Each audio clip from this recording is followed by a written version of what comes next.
Click the link in the description for your free Amsoil catalog.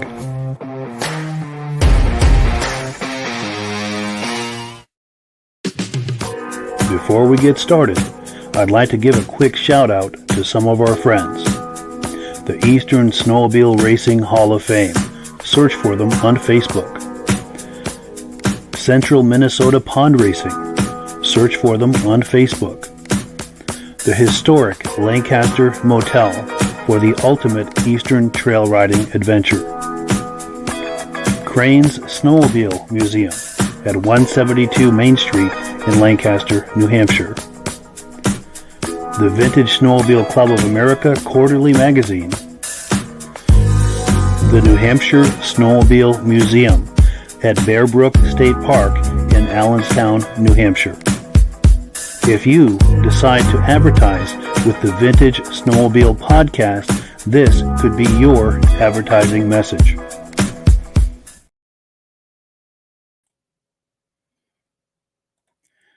Well, good evening and welcome to the podcast. I'm really glad you're here.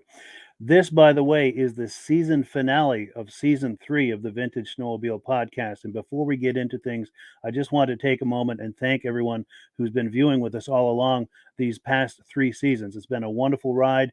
We thank everyone so very, very much for their participation, especially for all of the comments in the comment section. That really helps to make this a lot of fun. And we're going to ask for some of that tonight. Comments in the comment section, because we've got a wonderful guest lined up, and I'm sure you're going to have comments and questions for him, so do not be shy about asking those. So with that in mind, we have a wonderful lineup, a robust lineup of Vintage Snowmobile programming tonight. We're going to have the son of the late Morley Smith on with us. Morley was an engineer and designer for Alouette Snowmobile Company. He was the designer of the 1973 Alouette Sno Pro, the Super Brute, and a number of other items. So I'm sure you're going to have a lot of questions tonight. We're going to be looking at images and spending some time with Mark to learn all about that. But before we get into all of that, I want to make sure that everything is working properly. So if you can see my face and hear my voice, I'm going to ask you to leave me a comment. Let me know where you're viewing this from and whether you are a first-time viewer or a regular viewer. Now, to our first-time viewers, if this is your first time joining us tonight, I hope you have a good time with us and decide to come back here each and every week. Now, you might be thinking, well, he's contradicting himself there. Yes, this is the season finale, but in this time slot, all through the summer months, I'm going to be airing older episodes of the podcast. So come back here each and every Thursday night, and there'll be something here waiting for you. We, by the way, simulcast to 8 different places across Facebook and YouTube. So wherever you're viewing this, circle back in 1 week's time, and we'll have some vintage snowmobile programming waiting for you. Lastly, to our regular viewers who are here week after week and month after month, season after season, you guys are the ones who make this possible and keep this going. And we so very, very much appreciate that. Let's look at some comments here, and we'll bring our guests on. My good friend John Spranger Jr. says, "Good evening, everyone from Eland, Wisconsin." Well, good evening back to you, John. Great to hear from you. Dave Lowry says, "Coming in loud and clear from Alberta, Canada. Looking forward to seeing us next year." Cool deal. David from Alaska Railroad, a good friend of this podcast, says, "Good evening." And to Mike and podcast friends, coming in great. Going to miss the sled podcast. We're going to miss doing it too, but we'll have something even more special for you in October when we do it. Pick it up again. We get someone on Facebook saying, "Loud and clear from Sudbury, Ontario." Our good friends and regular viewers, Stacy and Art Fosler, say, "Hey, Mike, sounds good from Platkill, New York. We are regular viewers." Stephen Burdick, haven't seen you on here in a while, but love to have you here. Looking forward to the Alouette information. Wonderful. So we've got some people who are excited to see what we're going to be doing here tonight. Last comment we're going to take before we get started is Reese Fleury, a good friend of ours, coming in loud and clear. He's a regular viewer. All right, well, let me switch gears here. And I just need to get myself in the right place here, bring our guests on, turn microphones on. Gentlemen, how are we doing tonight? Good. Doing good, Mike. Congratulations on 3 years. How many episodes was that? I think tonight is 61. Nice. I'd have to double check. We're in that neighborhood, 61 or 62. And of course, in the center of the screen, we've got Mark Smith. Mark's father, Morley Smith, was an engineer at Alouette back in the day, designed some very historic and iconic sleds. Mark, can we put you on the spot and allow you to introduce yourself and tell us a little bit about what we might be looking at tonight? Well, what we're going to be seeing is some of the one of the race sleds that he designed. We're going to see Sno Pro. We'll see a little bit of the Super Brute, and we'll see a couple other things that he worked on when he was engaged with Alouette. Wonderful, wonderful. Well, let me get where I need to be here to start looking at images. It just takes a moment because I'm doing this in a way that's a little different than I typically do. And of course, the computer is taking a moment to load. But I'm going to, while we're waiting for this to catch up with us, I'm going to encourage our viewers, if you're fans of the Alouette brand, please leave comments and questions for us in the comment section. Mark, where was Alouette made? Montreal, Quebec. They had how many years? I only knew two facilities. I don't know all the facilities, but they at one time, the first facility that I knew was located up near the Garment District of Montreal, and then the second facility was located down in Point St. Charles. What years were Alouettes? From the mid-'60s, the mid-'70s. And then after my father was no longer involved, I really don't know what happened to the company. It was sold and then went to, I think Rupp Industries had it for a while, and I'm not sure what they did with it. We're looking there as there's the 440 Sno Pro. For sure. And your father was the designer of this. Do I have that correct?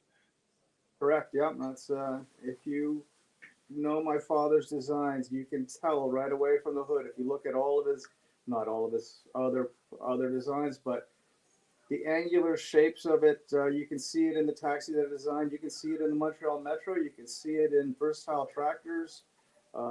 It's his look, that's for sure. You'll see it further when we look at the Super Boot. It gives it a real good idea of sort of his design. He had a real distinctive flair. And if I understand from reading the information about him, he also designed some of the Metro Railroad cars, subway cars in Montreal back in the early 60s, I think. Is that correct?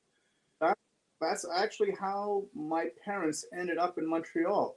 My parents were in university, Syracuse University, in upstate New York, and their senior year, they were friends with another couple from Montreal, and my father was on his way to, he was supposed to go out to Detroit and work for Ford. He was going to start designing small parts for Ford, door handles, window rollers, all the little things that give the first year designers. And in the spring of his senior year, he went to Montreal with a friend of his, just for the fun of it. His friend was going back to interview and look for a job. My father was already set; he was going to go to Detroit, and he arrived in Montreal, and they had a good time and went to some cocktail parties. And my father met a gentleman there who was bidding on the Montreal Metro, and said, "I think I got a good chance to get it, but I don't have anybody to design it. And if I get it, would you be interested?" And he got the job. My father, Mr. Guino got the job. My father then got the job to design the Montreal Metro, the Metro cars. And my parents, it was going to be, okay, we're going to put the Detroit plan on hold for 2 years. This is going to be a 2-year job in Montreal, and we'll continue our life back in the United States when this is done. Well, obviously, it went for a little bit more than 2 years, and obviously, and after the Metro came Man in His World, and then was the Alouettes and Versatile Tractors and the LRC train, and then he ended up designing a car, a purpose-built taxi.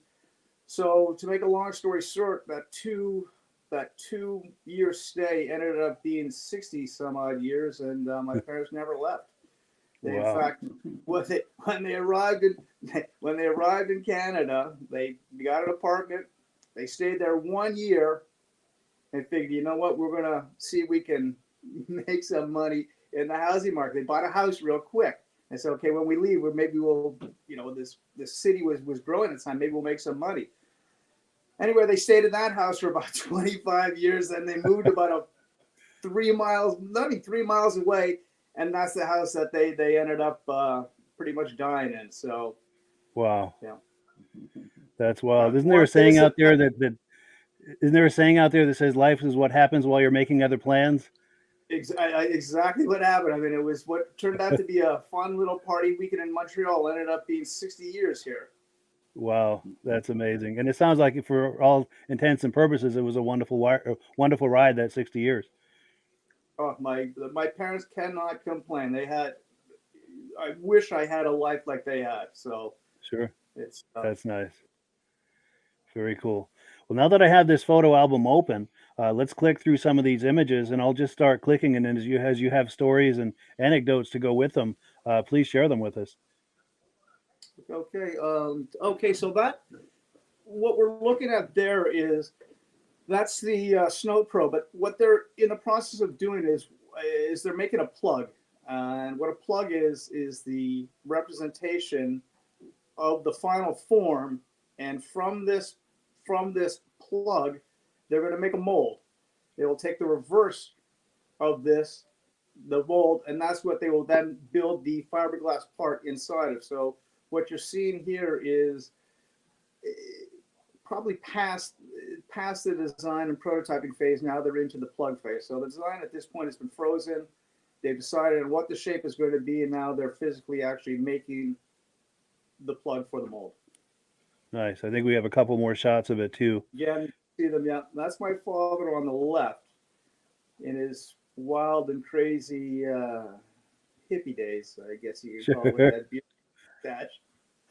Nice. I'm not sure who he's working with, but yeah, they're kind of in the shadows there. Yeah. And here's a little closer look of it. Yeah.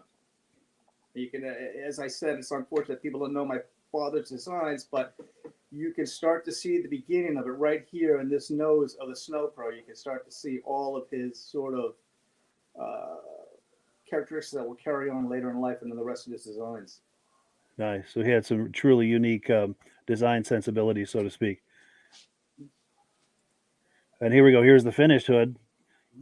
So this is nice. So this is what we pull out of the mold, and that's the finished hood, obviously.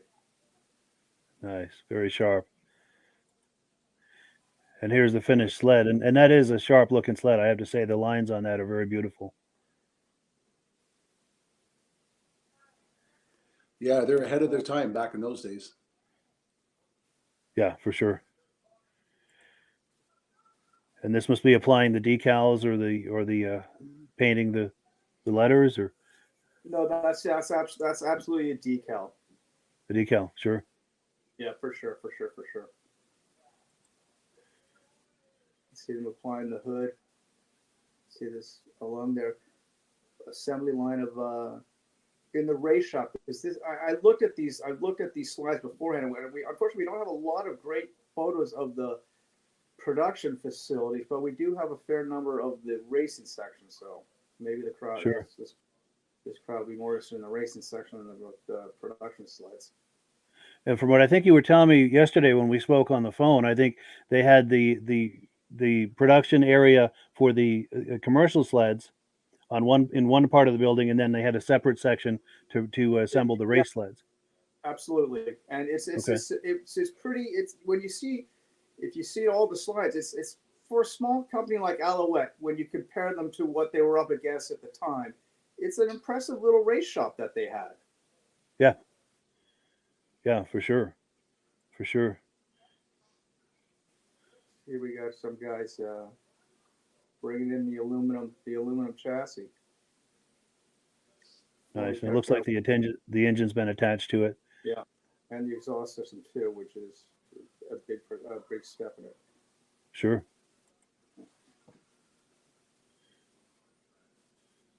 I think that's a stage photo for the Sure. cameraman. Sure. It did the trick though. It tells the story. Sure. Here's another angle. You got a better view now of the aluminum, tunnel and complete tunnel chassis. Yes. It's funny. The front end is very, very basic design, in my opinion. Yeah. Yeah. Yeah, it's just.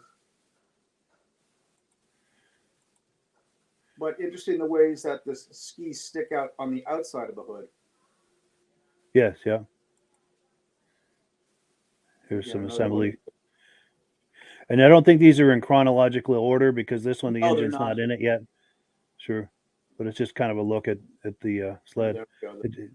That we're probably going more backward than anything. But the suspensions, the rear suspensions, it looks like.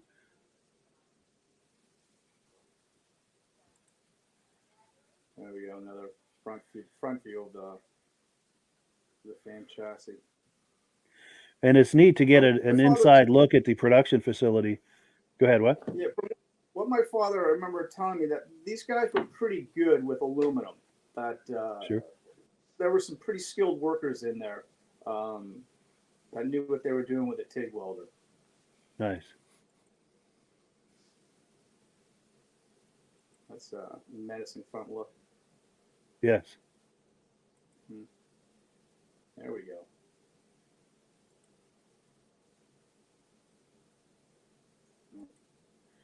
Here we go. And I think that's the last of the slides of the Sno Pro. And Not a lot of protection there. no, for sure, yeah. But we've got some comments coming in. So the order of what we're going to do here, I think, is we've got plenty more to look at, but I want to take a few comments, and then we're going to do a couple of announcements. We're going to talk about AMSOIL, and then we'll get back. There's plenty more images for us to look at and plenty more stories to tell and all of this. But I do want to take some comments and questions. Let me find my place here. We've got Brian Taylor, a first-time viewer from Windsor, Ontario, said he would like to know all about the AX 125 motorcycle. And you're in luck, Brian, because we have some images of that, and we're going to be talking about that later in the podcast. So that's an excellent question that you asked, Brian. David from Alaska Railroad say good evening to Rob and Mark. Hi, David. And David from Alaska Railroad's a regular viewer, by the way. And we get someone on Facebook saying the 1973 Alouette Super Great Sled. Cool deal. And then our good friend Jim Layton, he's been on this show many times. He says, hey, everyone, still have a ton of snow up there in northern Maine. Very cool. Now we've got Brian Kelly saying he worked for Alouette in 1974 in the Research and Development Department on Louvain Street with Gilles Villeneuve. Wow, there you go. So it's quite possible he would have known your father. Is that possible? Good chance. That's the facility that's up near the Garment District, the Louvain one. Gotcha. Okay. Now we've got someone on Facebook saying Alouette's entry for the new 1974 Snow Pro circuit was the legendary twin track. Yes. And let's see, we've also got Mark Sperandillo. Thanks as always for a great podcast, Mark in Connecticut. Well, thank you for viewing. We appreciate that compliment. Oh, pardon me, I've got a tickle in my throat tonight. David from Alaska Railroad says these photos are very interesting. It's awesome seeing the building of the sleds from those days, for sure. Now, David also says it's amazing how those sleds resemble the Rups. Yes. And Reese Fleury says, how many of the Snow Pros were made? Do we know that? I don't know, but there is a photograph, and it's pretty impressive when you see how many hoods are lined up. And you wonder, it's like, how many crashes can they have in a season that they need so many hoods? Sure. Well, if you knew Villeneuve, he had a lot of crashes. Yes. Well, the more likely his brother Jacques, who was crashing the hoods, than Jill. Yes. Sure. And then my good friend John Spranger Jr. says the Canadians built some awesome race sleds. Very cool pictures. Yeah, for sure. For sure. Now we've got someone on Facebook saying, great work. Keep up the Snow Pro. And then Stephen Burdick out west. I think he's out in Idaho, or maybe it's Oregon. I think it's Oregon. But anyway, he says he owns a small collection of Alouettes. Yes, he does. And he's had them on the podcast here before. He says, I was just looking at the 340 Super, wondering if it is the one he currently owns. How cool. That's entirely possible that it made it out your way. And let's see. Then we've got Armand Buto from Pittsburgh, New Hampshire. I was spending some time with him just last Saturday in Island Pond, Vermont. He says they've got a new layer of snow in Pittsburgh, New Hampshire, and they're still riding up there. And also our good friend Josh Leverker, who's been on the podcast many times. He said those sleds were great looking and fast. Absolutely. Well, cool. So that's it for comments for now, but we're going to shift gears here. We're going to talk about Amsoil for a few minutes. We're going to do a couple of quick announcements, and then we're going to get right back into it, folks. We're just getting started. We've got plenty of images, plenty of stories, and plenty of opportunities for comments, questions, and all the rest. But if you're ready, Rob, I'm going to put you full screen and give you a chance to talk to us about Amsoil. No, I'm not ready. Yeah. Run away. Good evening, folks. All winter long, we talked about the snowmobile, the Interceptor, how it gives you more horsepower, more performance, and how Amsoil gives you an extra year warranty on all the machines. So if you bought a new machine this year, if you run to Amsoil will give you a year warranty on it next year. Now, snowmobile season's coming to an end, and if you get one of our catalogs, you'll notice that we have a complete line of engine oils, diesel oils, hydraulic compressor, and play toys, ATV oils, boat oil. We have an ATV kits. We have a complete line of Harley products, 20W50, the primaries and transmission oil for all the Harleys. We have the Metro oil for the Gold Wings and all that. We also have the dirt bike oils.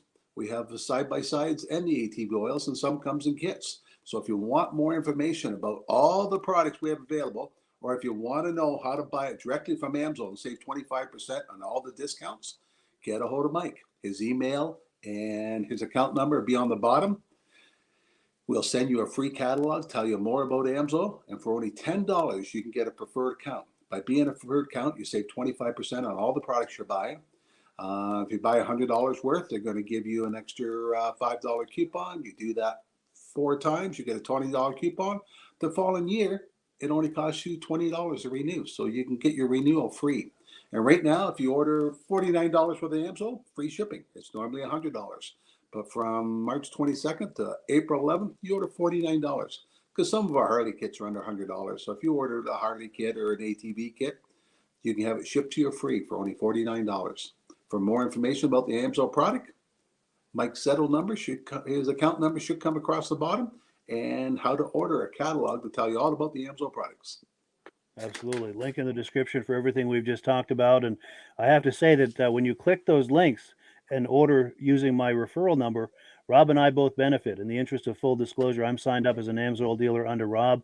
And when you order through us, Rob and I both benefit. It's a wonderful way to support the podcast because the commissions I make, the Amsoil commissions I make, go directly towards supporting this podcast and offsetting the costs associated with this podcast. So I thank everyone who's been ordering Amsoil. using my referral number, and I thank you in advance if you're considering it. And like I said, everything's in the description, links, and everything that you need is there to get started.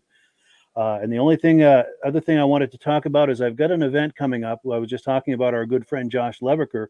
He is hosting an event it's going to be Memorial Day weekend in Lowville, New York.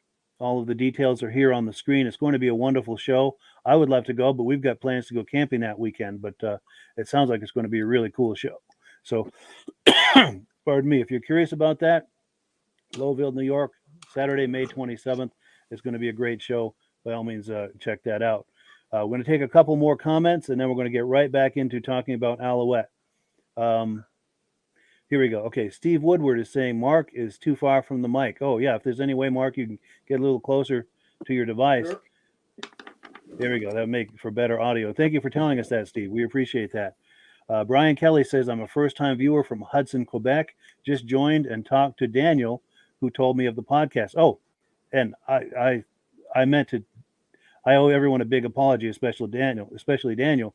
Daniel Beauchamp is a good friend of this podcast. He's been on here many times. Daniel is the one who introduced us to Mark. So I need to give a big shout out and a big thank you to Daniel Beauchamp for making this all possible. So yeah, and I apologize for forgetting about that. But I'm glad we caught up with that and we've got that straightened out. Reese Fleury says, cannot wait for that show. And I think Reese Fleury lives out in that area. So he'll be going to that show in Lowville. Well, cool. So I'm going to switch gears here. Going to get a different folder open. And in a moment, I'm going to be popping the Super Brute on the screen, and we can start talking about that. It just takes a few clicks here to make this happen. And there we go. Yeah, Mark, take it away. Any comments about the Super Brute? Well, it looks familiar. I've ridden one of those several times. We still have one. We still have one. That's nice. It hasn't been ridden in a while, but it brings back memories. That was my father's last design for Alouette, and it was probably in my opinion, probably his best of all the sleds that he did. And it's a lot of innovation in that sled. Well, with the unique, the turning headlight was really the most innovative feature of that sled. For sure. We see it again in the factory. Yamaha Phaser copied that, eh? Yes. Yeah. Well, in fairness, my father didn't come up with that idea off the top of his head. He stole that from Citroën cars with their headlights that follow the steering wheel. That's where he got the concept from. Sure, and he translated that into something that could happen on a snowmobile. Exactly. Nice. Which still a lot of innovation involved there. So, yeah, to take that from a car to a snowmobile, there's a lot of innovation that had to happen there. Well, just putting the two and two together is, looking at the Citroën and saying, "Hey, I can do that with a snowmobile." is a pretty nifty connection. For sure. And if I understand the materials you sent me, I think they came to me through Dan, but I think there was a 10-year copyright or trademark or something on that concept, and once that expired, then Yamaha picked it up. Do I understand that correctly? I don't think that Yamaha waited. I think that what happened was that Alouette, after it had changed hands and went to Rupp and whatnot, I don't think Yamaha was concerned that anybody was going to go after them, that they just took the idea and ran with it. True, yeah. True, I think true. that the Phaser comes out before 10 years after this. I think the Phaser's inside the 10 years. Yeah, I think you're right, because the Phaser is, 83-ish, give or take? Yeah, 82 maybe. 82, yeah, I think you're right. So that would have been well inside 10 years. Yeah, absolutely. Good point. And here are the gauge clusters. Right, and that is the gauge cluster for the Super Brute. What you don't see is there's another piece that goes around it that has the handlebars on it. That's actually so that is actually part of the Super Brute. Yeah, nice. Here's a close-up of what we've been talking about. Mm-hmm. An even closer look. Yeah, Prototype, yeah. That's just a prototype of what it will look like in the end. Just, nice. Again, inside the factory.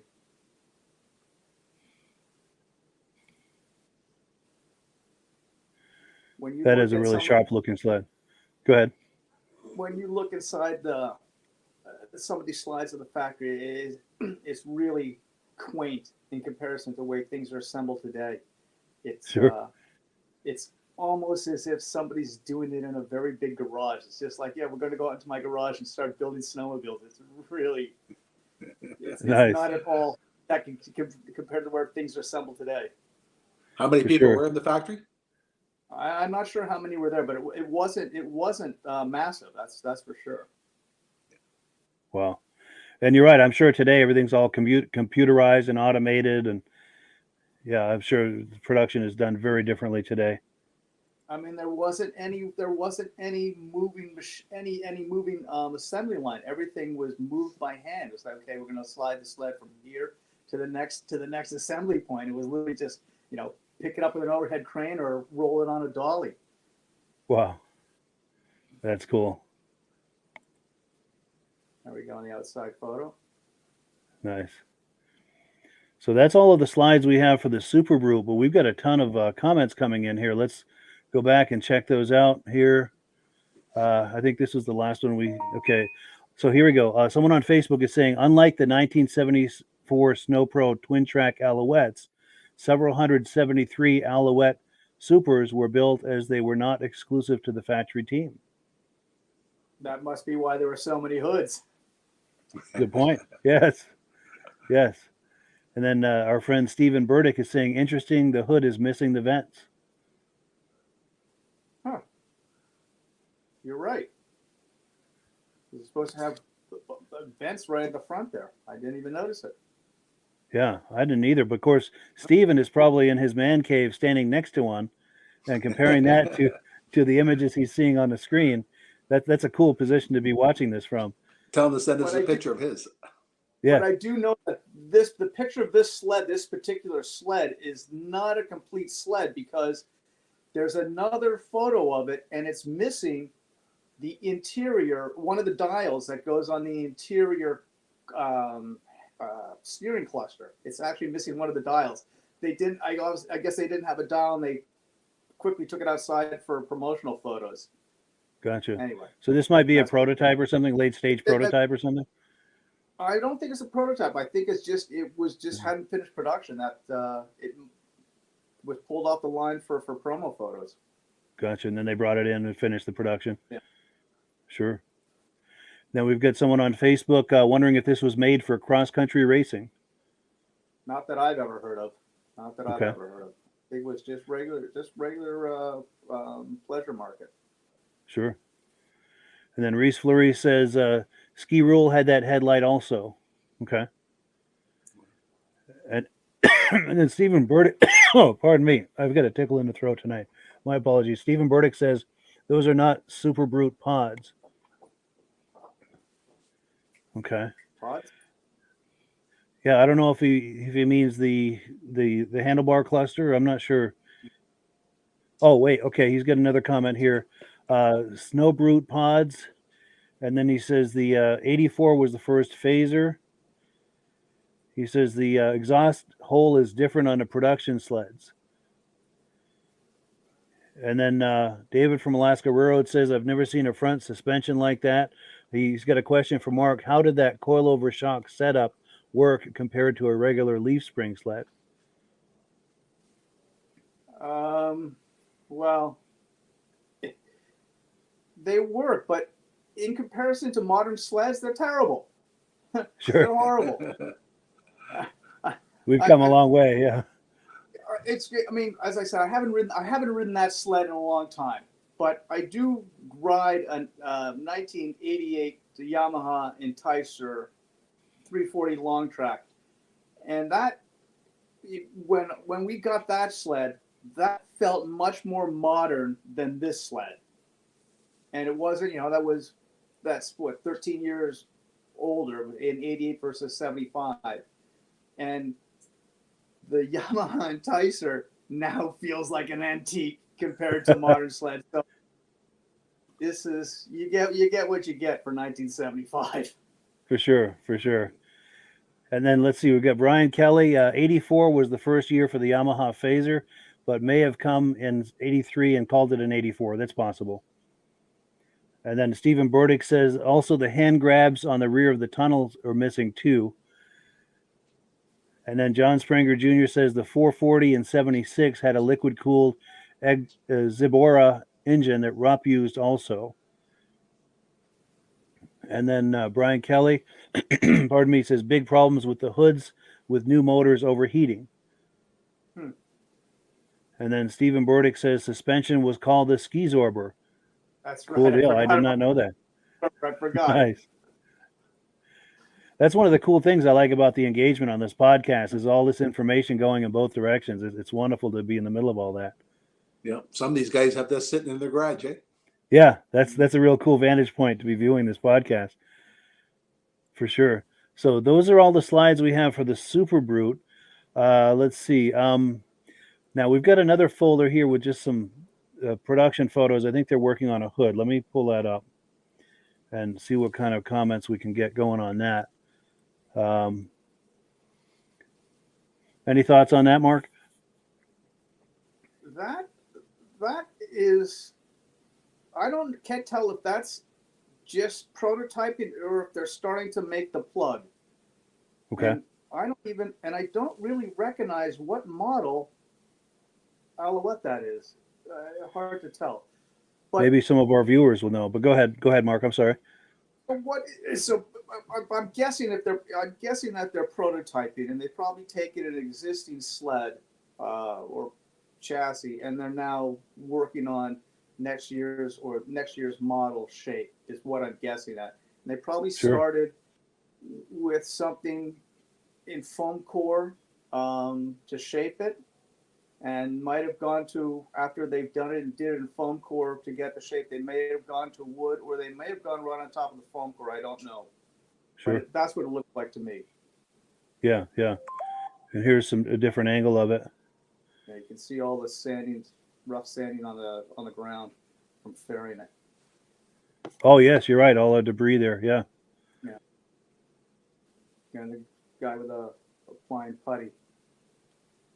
And I'm looking, and I can't, it's funny. I can't, from the shape, I can't really identify it right away. Yeah, me neither. Now, is this your dad standing here? That's my father. Yeah. Wonderful. Yeah. And that's very cool. But this may be from the 60s, because that's not mid 70s. That's not his look from the mid 70s. So this is earlier in the game, probably. This may be from late 60s, early 70s. I'm guessing for the year of that. Sure. By looking at my father.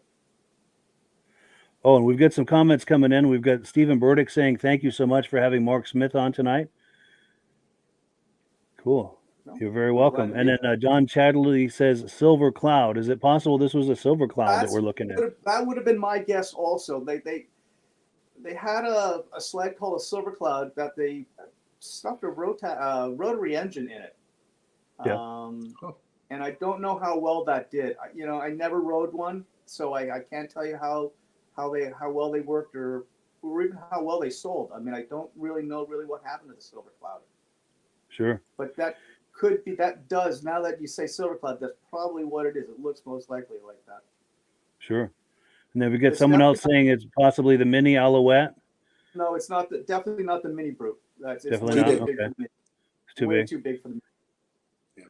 And then Reese Fleur is saying the Brute maybe, but it doesn't sound like it. And then he says, Stephen Burdick says, I don't think that machine was ever built. He said, check out the different Skizorber. Let me go back through these images here. And the gas tank doesn't seem right neither. Like, you're going to open a vent at the front to fill the gas tank? And what engine? Good point. And the other thing is, what engine is there? Is that you see it doesn't look right, but it may Stephen Burdick may be right. It may never have been produced. Yeah, it's possible. It's just some experimentation there. Exactly. You don't know. I mean, you design these things, and the client may say, "Yeah, I don't like it. Try again. Just give me something else." Yeah, sure. And then we've got Josh Levicker says it almost looks like a Mercury Sno Pro hood. That's true. Let me get a better angle. A little bit, yeah. Very similar lines and dimensions. Yeah, I see where you're going with that. And then we've got Josh Levicker is probably standing next to a Mercury Sno Pro. I know he owns one, so that's cool. Hopefully, I'm assuming most people watching this are in their man cave, maybe even sitting on a vintage snowmobile as they're viewing this, maybe on the cell phone, which is a real cool thing. Stephen Burdick says he owns a Silver Cloud and it's not a Silver Cloud. Okay, cool. And then it's cool. We've got collectors of these things. Go ahead, Mark. What? Can we find out how that Silver Cloud works? Did it perform with that rotary engine or not? I have no idea. I've never ever heard any feedback on the Silver Cloud. Good question. Maybe someone will know. And then Stephen Burdick says the engine looks like a Sox SA2 340 or 440. Reese Fleury says it is a Sox. Mark Sperandio says it looks like a Sox twin. And David from Alaska Railroad says kind of looks to say like a Sox on the engine. Oh, and yeah, there was some lettering on the engine. Let me see if I can. Yeah, could that be Sox? Yes, it is. Now that I get my face on the screen, yeah, it says Sox. Yeah, yeah, good call. Yeah, this is very cool. I love this feedback and this kind of exchange we're having. It's a little community all hanging out, and we're just exchanging ideas and ideas and information here. So let's see. We've got another folder. Now I've got some random images. This is a more recent image of your dad. I think this was taken in 2019 at a Vintage Snowmobile event. And that image on that shirt that he has there, I believe he designed that sled. Do I understand that correctly? Correct. That's the famed twin track. That's the one that Villeneuve drove to fame and glory. Nice. That's cool. And immortalized on a T-shirt, no less. Very cool. And again, this is your dad in 2019. Go ahead. And my brother, my parents passed just recently. My brother got the T-shirt. I didn't get it. He quickly grabbed it. Sure. Who got the twin track? I still have that for now. Nice. Nice. That's cool. And then we've got some random images, black and whites. Quite These must be publicity photos of some Alouettes back in the day. I have no idea who any of those people are, but I've seen that photo several times. I think they use that quite often. Yeah, I could picture that in a magazine ad or something back in the day. And this is on the production line, I believe. See, now that hood looks similar to the hood that we were just looking at. Yeah. Good point. Maybe that's what it is. What is that? Possible, yeah. And there's some lettering on the tunnel. It says 440, and then I can't make out what it says to the left of the 440. Right, I'm circling it with the mouse. I don't know if can you see me circling it with the mouse? Yeah, I can't read it. Yeah, I can't either, even with my face on the screen. Old bogey suspension. It may be a snow duster. Possibly, yeah. And then another angle. Is this a different sled? Yeah, that's a different. Didn't have the logo on. A different sled, yeah. Yeah, a different sled altogether. Nice lines on those sleds. I don't know what model that is, but that's not a bad looking sled. No. There's the Mini Brute. There's the Mini. Yep. Yes. Yeah. That was when we were little kids. That was a lot of fun. Oh, I can imagine. So when you were a little kid, you were riding one of these? Well, we didn't have one, but every once in a while, my father would bring it home for the weekend, and every neighborhood kid would come swarming over. Yeah. The Mini Brute's here this weekend. The Mini Brute's here this weekend. But my parents everybody had to wear a helmet if you were going to go on it. And so we have all kinds of home photos now of neighborhood kids with hockey helmets, football helmets, someone's ski helmet, all kinds of crazy helmets to get on the mini brew. Wonderful. Yeah, that That's thing cool. did the kitty cat. Yeah. Yeah. Yeah. Better Kitty cat lines would than the get- kitty cat. Kitty cat would get stuck. That would go through it. True. And this was more, the lines I think are prettier on this than the kitty cat. I love the kitty cat, but it was kind of boxy. Nice. Let's see here. We've got a couple more folders. Are we ready for the Zamac? We're going to see the 125. Oh yeah, I'm sorry. Yeah, let's do that first. Yeah, good call. Right. We had a viewer who was interested in the 125 earlier. And there it is. Yeah. Now that was a quick design prototype to put into production. They came out with that super fast to compete with the Bombardier Can-Am. They didn't really do much. They didn't do much testing. They didn't do much. A lot of design. It was sort of, here's the shape of a motorcycle. Let's go. Yeah. Because when those Can-Ams came out, that was kind of a big deal, as I remember it anyway. In our town, it was kind of a big deal. Well, I can tell you this: the difference between the AX 125 and a Can-Am 125 are night and day. Sure. I mean, I'd love to say I like the Alouette better, but the Can-Am was a better bike. Sure. No doubt sure. about it. And this is your dad in the red shirt on the right there? No, I have no idea who those two gentlemen are. Oh, okay. All right. Sorry. Yeah. But you can Alouette see only make the one motorcycle? It's like making one motorcycle at a time. No, but they only made the one size. They only made, this was it, the one model, and they only made it for a few years because I guess when Rupp took over, Rupp didn't want to continue with the motorcycle, so it was only made for a few years, 2 years, maybe 3 years at most. Sure. And they didn't, and the production numbers. You can see the gas tanks. I don't know what the production numbers were. You know, I've heard 800, 1,500, 3,000, but they weren't big numbers for them. I don't know how many they actually end up doing, but it wasn't huge. Sure. And this is what, fenders here? Yeah, front fenders. Yeah. Fiberglass front fenders. Can you believe it? Wow. Not even soft plastic. Wow. Easier to repair. That's the motorcycle I learned to ride on. Wow, that's cool. Very cool. In a farmer's field. Nice. You still have that? Still have it. Yep. Oh, you still have it. Wonderful.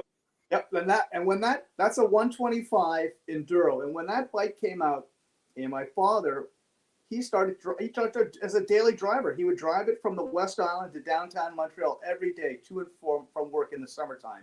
Well, for the couple summers that he was doing. And even one time with me on the back, we drove from Beaconsfield, Quebec down to Napierville to watch the drag races over the Champlain Bridge, down the 50 to Napierville, and then back up and home on the way home on the 125. That's amazing. Very cool. Now we got more comments coming in. Let's see here. Just finding my spot where we left off here. Okay, Stephen Burdick says the Silver Cloud has a single rail suspension that Arctic Cat reintroduced on the Alpha. A good point. Yeah, just in the last few years. And Greg Martin says, great show. Thank you, Greg. We appreciate that. Roger Cormier says, Eliminator 440. Maybe that's the mystery sled he's wondering. Oh, no. And Josh Leverker says, how many 72 Junior Mini Brutes were made? Our club just purchased one for this coming year's sled season for their raffle as a fundraiser sled. Any idea how many of those were made? I haven't got a clue. And I think the Mini Brute sort of falls into the same category as the 125. I don't think it was a big seller. I don't think they made a whole bunch of them. I think it was a very limited run. Sure. Now, Brian Kelly, he used to work at Alouette. He says he worked on that bike as well with the Sachs motor. It has a Sachs motor. Yeah.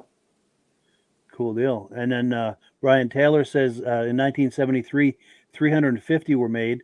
74, about 900 were made. Yeah. And are we talking about the Mini or? This is the Or 125. the 120. Okay. Yeah. Gotcha. Okay. We're talking about the bike. All right. And, oh, yeah. Brian Taylor says he'd love to have those molds now. I imagine there'd be some value to those. Brian Taylor says, I keep track of all the AX VIN numbers. Cool. And then Stephen Burdick is asking, where is Mark Smith from now? I'm in Beaconsfield right now. Nice, west of Montreal. Yeah. And Brian Kelly says Featherlight sold and eventually Coleco bought out and filled the warehouse with hockey games. Interesting. So that facility was eventually bought by Coleco. Well, and when they do I understand? No, when they moved to Coleco, that's when they moved down to Point St. Charles from Okay. the Chabanel area down to Point St. Charles when they moved to Coleco, when Coleco took over. Gotcha. All right. And Brian Taylor is saying that pick of the AX he thinks might be a mock-up. Could be. Sure. Nice, nice. I love the feedback like this, how we can interact this way. This is wonderful. And I think we've got one more folder. Yeah, I think our only folder left now is the SAMAC, and we were saving that for last, right? Yes. Okay, good. Let me pull that up. And this is a very innovative sled. I've got some questions of my own about this, and I'm sure others will as well. Let's get that on the screen. So this is a dad. This is a sled your dad was involved with as well, correct? Yeah. So this happened many years after Alouette. This happened probably around 1980. I guess probably around 87, 88, because the Yamaha Enticer, the 1988 Yamaha Enticer I was talking about earlier, we bought to use as a test sled. So this must have been right around 1988. What happened was we were approached by some people who had were doing a job for the federal government. They wanted somebody to design a machine for the high Arctic, specifically for the high Arctic, for the needs of the Inuit trappers and hunters. And so we did some research, and they told us sort of the things that they wanted. Obviously, it was a long track. It was they needed. They wanted a high windshield to protect themselves from the from the long rides. Wide stance. They wanted a trailer hitch on the back. They had to have a rack to carry 2 5-gallon jerry cans. So the rack on the back of that fits 2 5-gallons perfectly. And they had to be able to haul a Cometic, one of their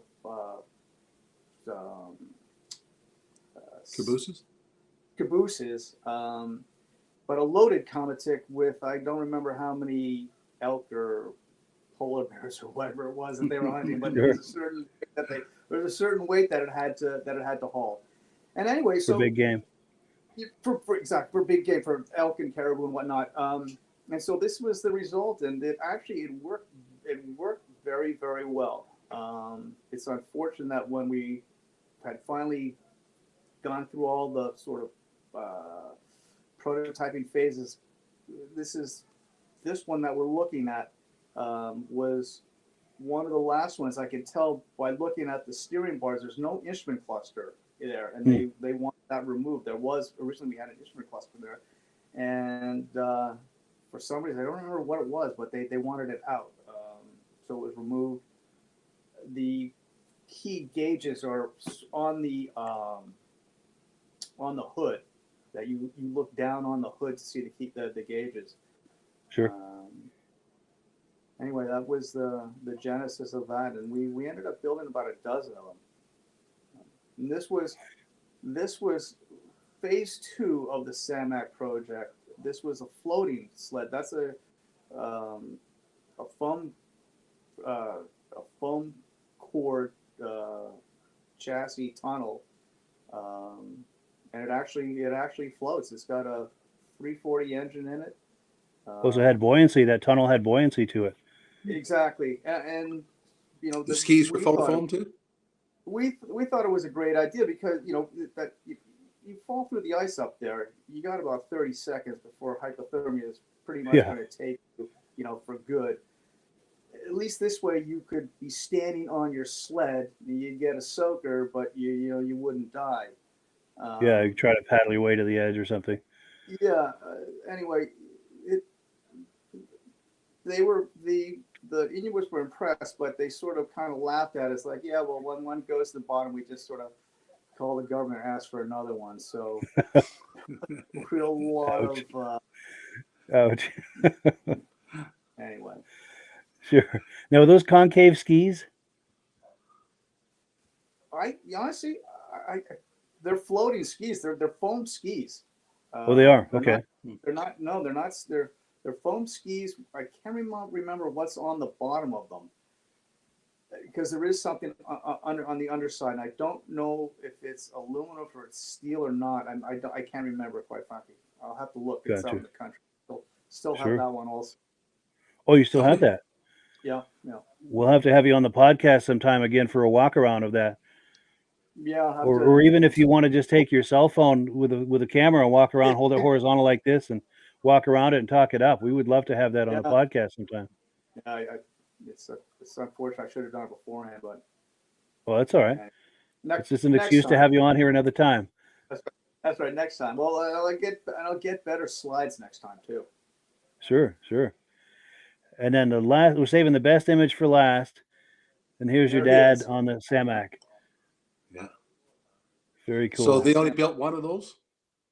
Only one. Yeah. Only one is. And we're like, yeah, this is a great idea. It's like, yeah. We let them go to the bottom, get a new one. Unreal. Well, let's see. We've got some last comments coming in. Here we go. Brian Taylor says he has 5 of those AX bikes. Wow. Cool deal. And then Stephen Burdick says, go ahead. That's got to be the largest concentration of Alouette motorcycles anywhere. Quite possibly, yeah. For sure. And then Stephen Burdick says, can you imagine how cool that IFS suspension on the Semar would have been on a mid-'80s Alouette Super Brute? Good point. And then our good friend Glenn Ford says, what was the sled powered by, the Samac? The Samac sleds, I'm going to get the name wrong of them. They're ultralight engines that we bought from the upper Midwest in Minnesota. And I think Cuyuna, Cuyuna, Cuyuna, I think. Yeah. It's something, I'm not spelling it correctly, but I'm pretty sure that, or CU, yeah, I think it's CU. Anyway, that's who we got, where we sourced the engines for the Samacs. Nice. Quite good engines. Yeah. And then James Spranger, I'm going to give a shout out to James Spranger. He's the twin brother of my good friend John Spranger Jr. And he's paying us a compliment super show tonight, and he's a regular viewer from Wausau, Wisconsin. And I'm going to indulge for a moment and I'm going to show you a picture of his twin brother John and I over Christmas. We got together for lunch. He's from out in Wisconsin. He managed to be out here for the holidays in Vermont, and we got together and had lunch and had a really nice time. So just as a shout out to James, pop up a quick image of his brother and I. And then David from Alaska Railroad says, awesome show. I learned a lot tonight. Very cool. Very cool. Appreciate that compliment. And someone on Facebook says this was a great show tonight with fantastic pictures. Oh, and here we go. We've got information on that engine. Mark Sparandio says Cuyana, Cuyana maybe? That looks like the spelling. Sure. And Mark, do we know where that was from? Is that North America or Europe somewhere or Asia? Or be curious to know where that was made. And then my good friend John Spranger Jr. says, awesome show tonight. See everyone in October and be safe. Cool deal. Well, we'll see. We'll give it another minute here and see if Mark comes up with an answer as to where that engine might be made, the origins of that engine. But we are going to wind down the podcast. It's the top of the hour, and we are winding down our 3rd season. We've been doing this podcast for 3 years now, and we've managed to build up a loyal following, and I thank you guys so very much for that. Thank you also to Rob for being a regular on here each and every week, and for Mark coming on and all the viewers. It's been a wonderful 3 years, and I hope we can keep going as many years as that in the future, and hopefully more, with any luck at all. And over the summer, we're going to try to come up with some more innovative things to bring to you. Let's see. We've got Stacy and Art Fosler saying, great show tonight. Cool deal. And Daisy. Oh, yes, our mascot. Oh, she's sleeping. Oh, she's sleeping. Come here, Uh-oh. Come here. Give me a girl. And let's see. She is. There we go. Let me put you full screen. Say hello, Daisy. Daisy May. Or Daisy Lou, right? Daisy Lou. Yes. Yeah. She likes to sleep on my feet. Nice. The Great show's show, Mike. mascot. And you do a great job putting the events on. Well, thank you so much. Oh, we've got some Hope you answers have a great coming in. summer. So, We'll Reese Fleury. Yes, Wednesday. Yes, in fact, yeah, we do a muscle car podcast every Wednesday night. Be sure and join us for that. Links in the description. And Reese Fleury says the Cayenne was later a J-Lo. And we've got some more information about the Cayenne. Is from Scorpion in Crosby, Minnesota, according to Roger Cormier. Wonderful. Oh, and here we got a flood of comments coming in here. David from Alaska Railroad says there's Daisy Lou. And Mark says Massey had a Cayenne in them later years, if he remembers right. Massey Ferguson must be the ski whiz. Yeah. And Stephen Burdick says great pictures that represent the history of one of the great sled companies back in the day. Thanks for sharing. And then also someone on Facebook is talking about the Racers reunion at St. Germain, Wisconsin, August 19th. Is that the Scorpion reunion, or am I confusing that with something else? I think I'm confusing that with something else, but yeah. Or is that Mercury team? Tripar. Yeah, that's possible. That's possible. And then Reese Fleury says, thank you all for a great show. See you in October. And yeah, we're at the top of the hour, so it is time to wind it down. But great information, Mark. Wow, thanks for You having me. got a nice collection there. Yeah, thank you so much, Mark. If we do it again, I'll bring better photos. Yeah, I just, as I said, my parents passed, about a year ago, and we're still hoeing out their house, and we're finding this and finding that. And I'm sure there'd be more slides to be found somewhere. So, and I'll get them transposed to a digital format, so easier to share with everybody. Wonderful. Yeah, and any memorabilia or anything like that you happen to stumble on, and yeah, we'll have to have you on again next fall, and continue this out. Oh, here we go. Let's put that full screen. That deserves to be full screen. Yeah, I found this. I found this the other day. I'm not even sure what it was. I guess it's an Alouette emblem, and I don't know how it attaches. Anyway, I found that in amongst my father's things. Wonderful. Very cool. And it's wonderful that we have the ability with this podcast to try to keep that alive, and honor that and celebrate that. But wonderful. Well, cool. Any final words, anyone? Any parting thoughts before we wrap up the season? Well, thank you for having me. Great information, Mark. And Mike, thanks for everything you did all winter. Yes, likewise. Thank you so much. And Roger Cormier, it's a great job. Keep it up. Lots of neat stuff. Brian Kelly, thanks. Great show. We'll see you next time. We're at an antique show, or maybe Ormstown for sure. All right, everyone. Have a wonderful summer, and we will catch you on the other side. Last word, as always, goes to Amsoil. Have a wonderful summer, everyone. You too, Mike. Hello, everyone. This is Rob and Mike. How you doing today, Rob? I'm doing good. Mike, yourself? Very well. Thank you so much for coming on. I appreciate it. Now, today, we're going to be talking about Amsoil. And in a few moments, we're going to show you how you can get the deepest discounts, free shipping, and free gifts when you order your Amsoil products through us. But first, I'm going to ask Rob to give you a quick description of what Amsoil is and why you should consider using Amsoil products in your motorized vehicles. Thanks, Mike. Amsoil is 100% synthetic oil. Everybody uses Amsoil for a different reason. Some people like the benefits that Amsoil is warranted for 25,000 miles or 1 year. The reason we can do that is because Amsoil doesn't oxidize. It doesn't form the usual carbons, gums, sludges like petroleum oils do. That's why we can keep it in the engines longer. Petroleum oils never do wear out. They oxidize themselves. That's why they have to be changed at 3,000 kilometers.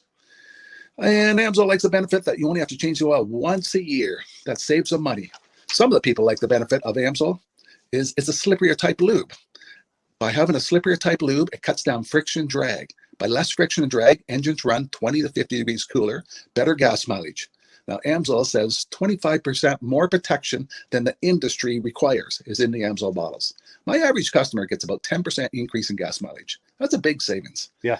And by cutting down friction and drag, for every 10 degrees you cut down the friction and drag, doubles the life of the engine. So by having the engine run cooler, it makes it last longer. Some people like the benefit of the range of the Amsoil.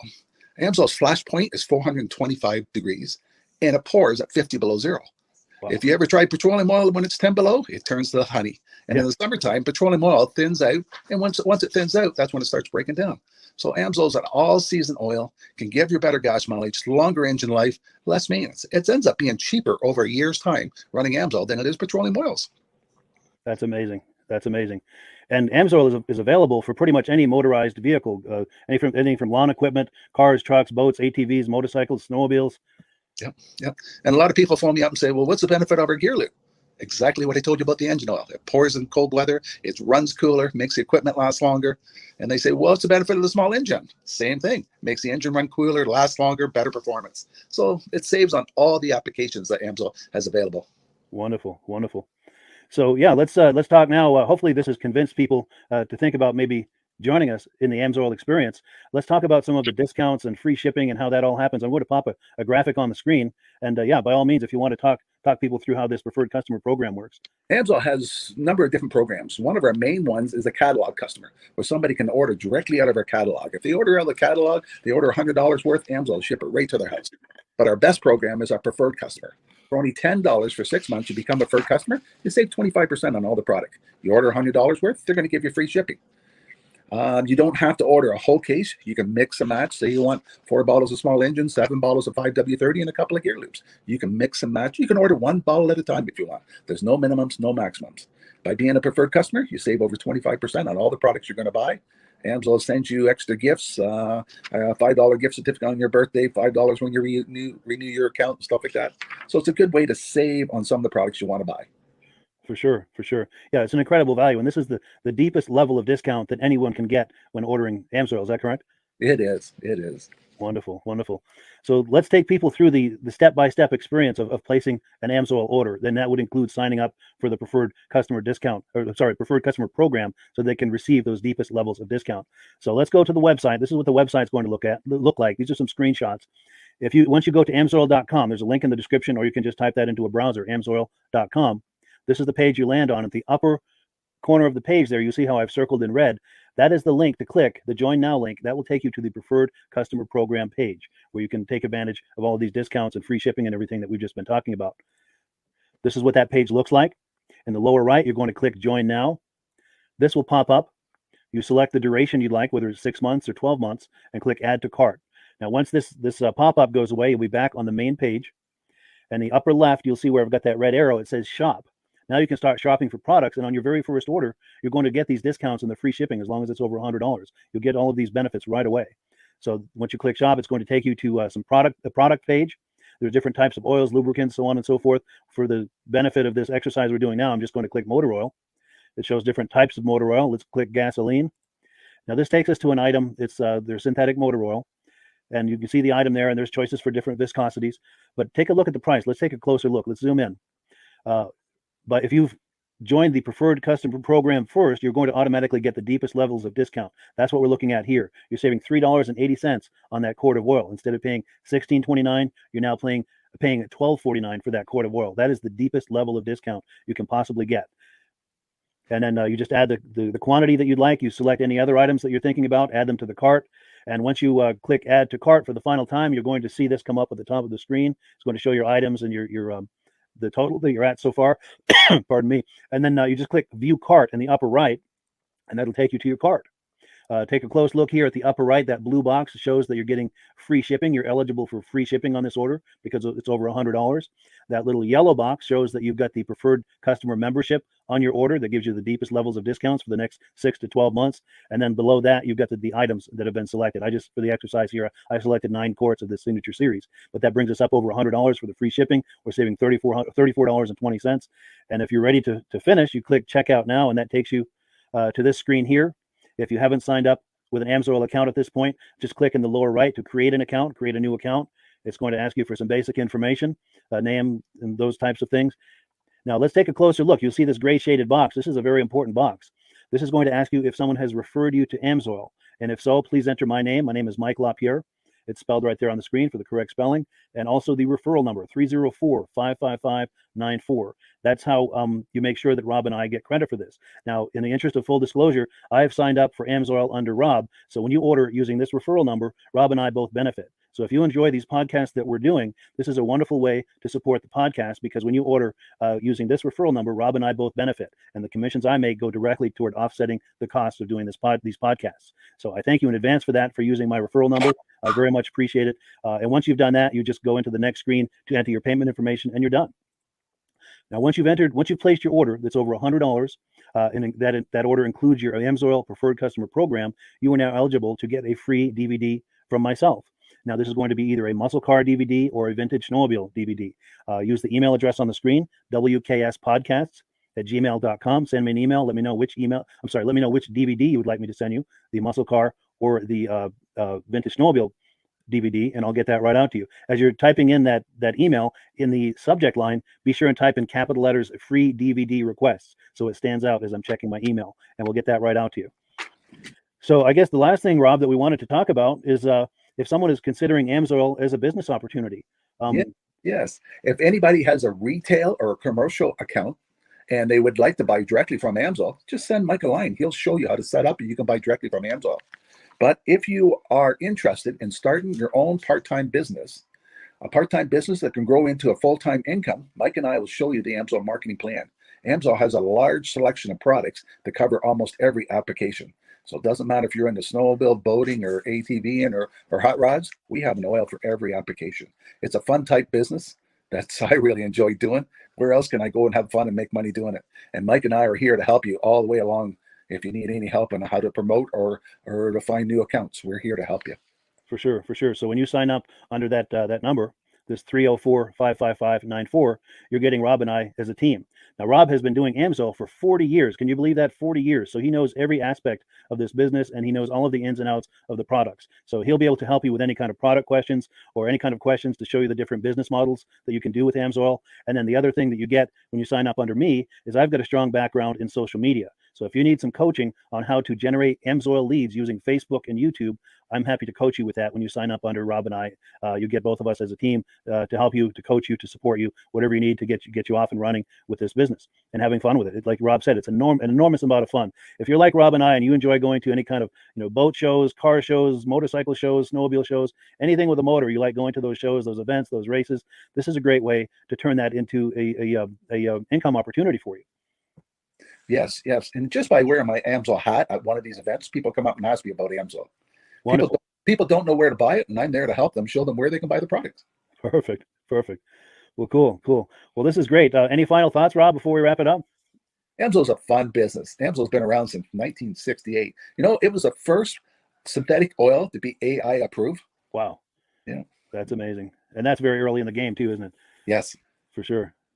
Well, good. Well, thank you so much, everyone, for viewing. Hopefully, we've gotten you excited as we are about the AMSOIL products. We'd love it if you could join us either as someone who uses the AMSOIL products or to join the AMSOIL team as a business opportunity. And we thank you so much for viewing. Have a great day.